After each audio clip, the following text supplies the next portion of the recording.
Sometimes when it comes to PPE, we get stuck on what's familiar. We get hung up on what we know, even if we don't know it as well as we think we do. Take hand protection, for instance. Hand injuries are the #2 leading cause of work-related injuries and the most preventable. Those are some interesting stats to say the least. Let's take a look at some facts and figures. According to the Bureau of Labor Statistics, there are 110,000 lost time hand injuries every year. More than 1 million people are sent to the ER every year with hand injuries.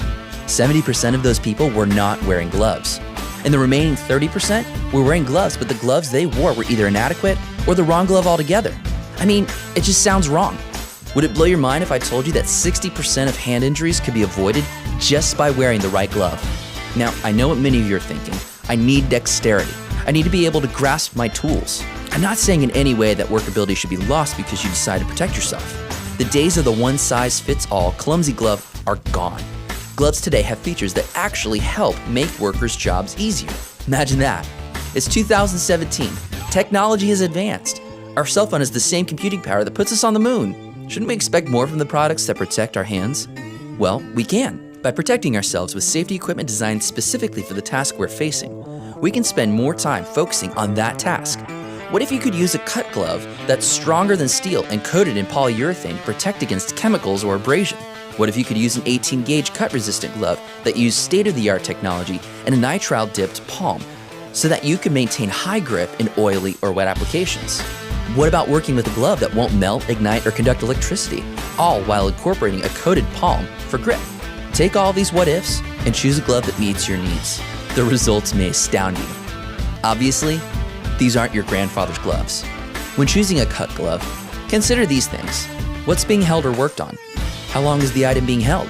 How much does the item weigh? What's the pressure and sharpness of the item? You also need to know the cut risk. Cut risk is basically related to two things: the sharpness of the edge and the amount of force placed on the edge.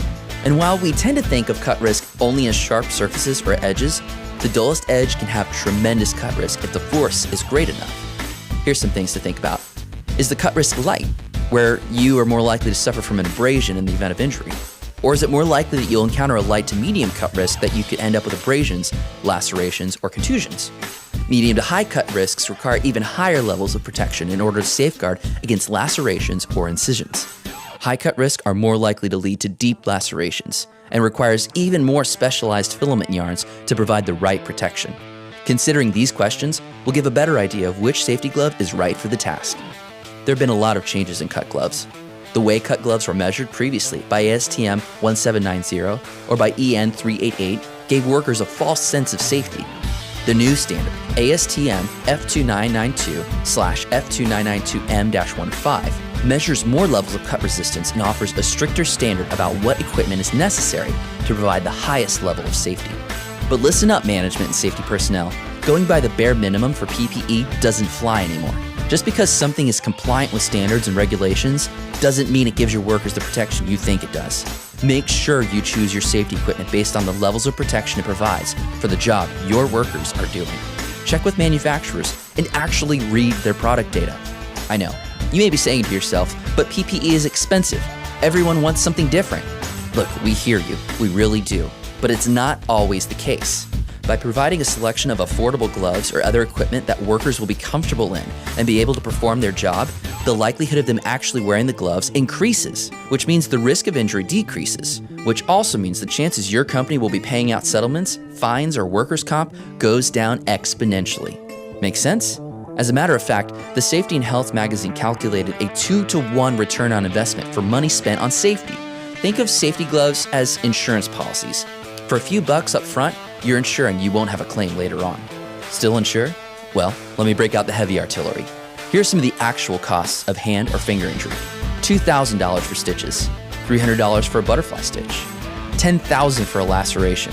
A severed tendon can be $70,000 or more.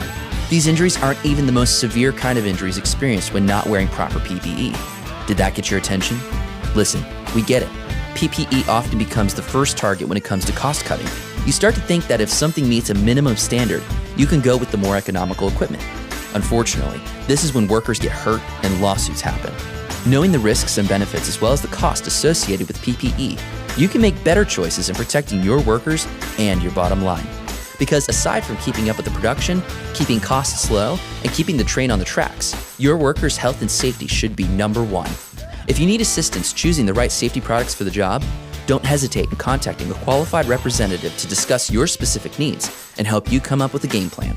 Choosing the right PPE for the job may just save a person's life one day. Let's not leave it to chance.